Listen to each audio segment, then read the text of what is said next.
Kembali lagi bersama dengan saya, yaitu Pak Ringo, dengan materi kali ini, filum Arthropoda. Arthropoda berasal dari kata arthros, yaitu sendi atau ruas, dan podos, yaitu kaki.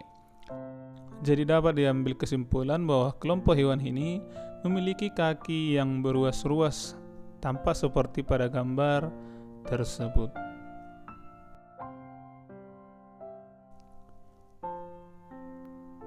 Ciri-ciri dari filum Arthropoda, yang pertama tubuhnya triploplastik selomata, yaitu memiliki 3 lapisan embrional dan sudah memiliki rongga tubuh. Tubuh dan alat gerak bersegmen-segmen, memiliki eksoskeleton atau rangka luar yang tersusun dari zat kitin, bernapas dengan trakea atau paru-paru buku ataupun dengan insang. Tubuh terdiri atas sepal, toraks, dan abdomen. Habitatnya bisa di air ataupun darat, yang bisa hidup bebas ataupun bersifat parasit.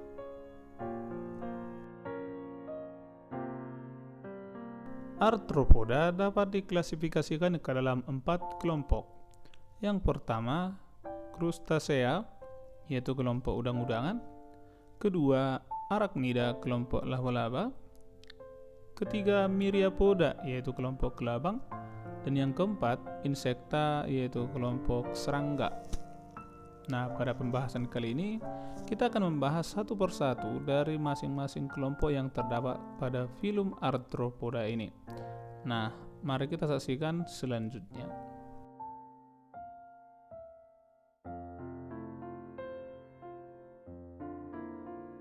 Yang pertama, kelompok Crustacea. Ciri-cirinya, tubuh terdiri atas 2 bagian, cephalothoraks dan abdomen. Cephalothoraks di mana kepala dan dadanya menyatu. Setiap ruas tubuhnya terdapat sepasang kaki. Pada bagian abdomen contohnya terdapat kaki renang. Pada cephalothoraksnya terdapat 5 pasang kaki, yang mana 4 pasang kaki jalan dan 1 pasang capit. Memiliki 2 pasang antena, rangka luar tersusun dari zat kitin, dan sistem sarafnya sistem saraf susunan saraf tangga tali. Contohnya seperti Cambarus atau udang yang ada di air tawar, Panulirus, udang laut, Pagurus, rajungan, dan Cancer, yaitu kepiting. Nah, perhatikan gambar yang ada di samping. Kamu bisa lihat, pada setiap segmen-segmen yang ada dalam tubuhnya terdapat 1 pasang kaki. Nah, itulah ciri-ciri dari Crustacea. Yang kedua, Arachnida, kelompok laba-laba. Tubuh terbagi atas cephalothorax, yaitu kepala dan dadanya juga menyatu, dan juga abdomen.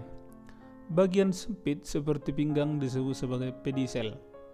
Pada cephalothorax terdapat 4 pasang kaki dan 2 pasang alat mulut, yaitu chelicera sebagai alat sengaknya dan pedialpus sebagai alat capit.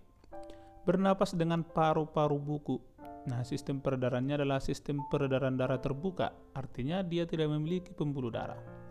Klasifikasinya terdiri dari ordo Scorpionus atau kalajengking, yang kedua ordo Aranae, yaitu kelompok laba-laba, dan yang ketiga adalah ordo Acarina, contohnya seperti tunggang dan caplak. Nah, ini adalah gambar dari spesies caplak. Caplak ini dapat menyerap cairan tubuh berupa darah dari hewan yang ditumpanginya. Yang ketiga, kelompok Myriapoda. Kelompok Myriapoda ini memiliki struktur tubuh yang seperti gambar di samping, berkaki banyak, tubuh beruas banyak, dapat mencapai 200 ruas. Banyak ya. Respirasi dengan trakea. Tubuh terdiri atas caput dan abdomen. Jadi tidak ada toraks pada Myriapoda ini.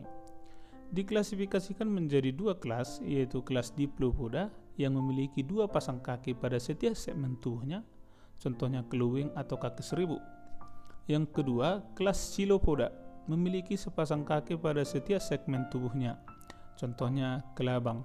Nah, bisa kamu perhatikan pada gambar di samping. Perbedaan antara kaki seribu dan kelabangnya yaitu pada jumlah kaki pada setiap ruas-ruas tubuhnya.